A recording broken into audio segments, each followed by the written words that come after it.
If you're not estimating and accounting for your depreciation, you're not making as much money as you think you are as a rideshare driver. Hi, my name is Levi, and this is the Tip You in the App Daily Drive.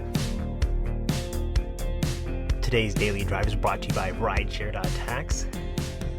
We're not talking about taxes today, we're talking about accounting, totally different thing, but make sure you get your taxes done. I have this friend who has an old beat up Camry and they're using that for rideshare, and it is a straight cash cow. It's making money.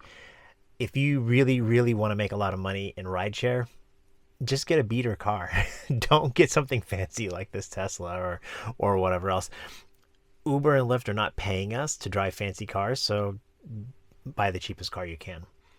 But my friend made this comment that kind of stood out to me. He said that his car is fully depreciated. I don't think so.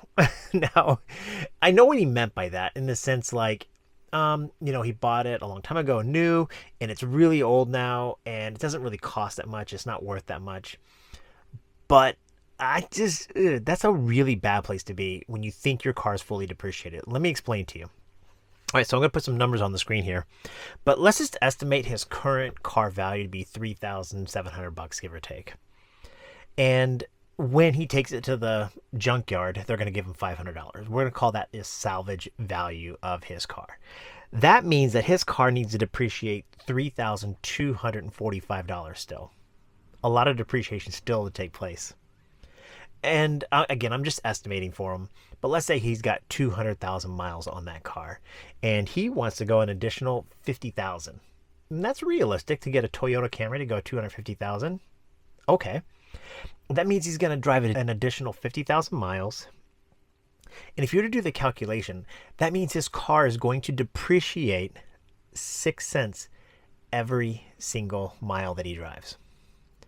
Now, he's a full-time driver, but let's just say he only drives 500 miles in a given week.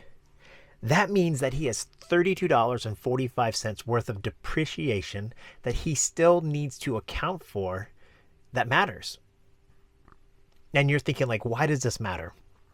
Okay, $32.45 worth of depreciation means that he drove his Uber, his car, made money, and if he didn't take that $32.45 and either pay down the debt of the car, and I'm sure he doesn't owe anything on it, or take that money and put it aside, that means he's cashing in his depreciation to pay for himself.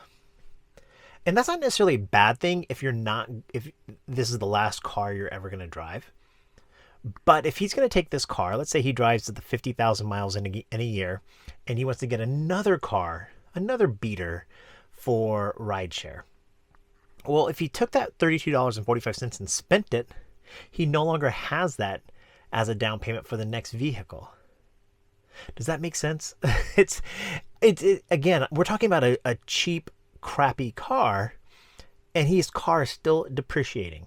Until you put that car in the junkyard, your car is going to depreciate, even if you have a cheap beater car. And if you're not accounting for it, and if you're not saving that money, when it comes time to buy the next car, you're going to need to have that cash. So imagine if every single week he puts $32.45 into a bank account and saves it. And at the end of the year, he takes his car, puts it in the junkyard, gets $500 for it, and then he has a year's worth, whatever, $32 a week times 50, what is that, $1,500, as a down payment for the next car. And if you do that for the entire life of your vehicle as an accountant, that's what you are, right? You are an Uber driver, but because you run your own business, you are your business accountant. You have to manage your money well. We account really well for things like fuel, because I think it's an easy accounting thing for all of us to do. Maintenance is a little bit harder, but depreciation is a hidden cost.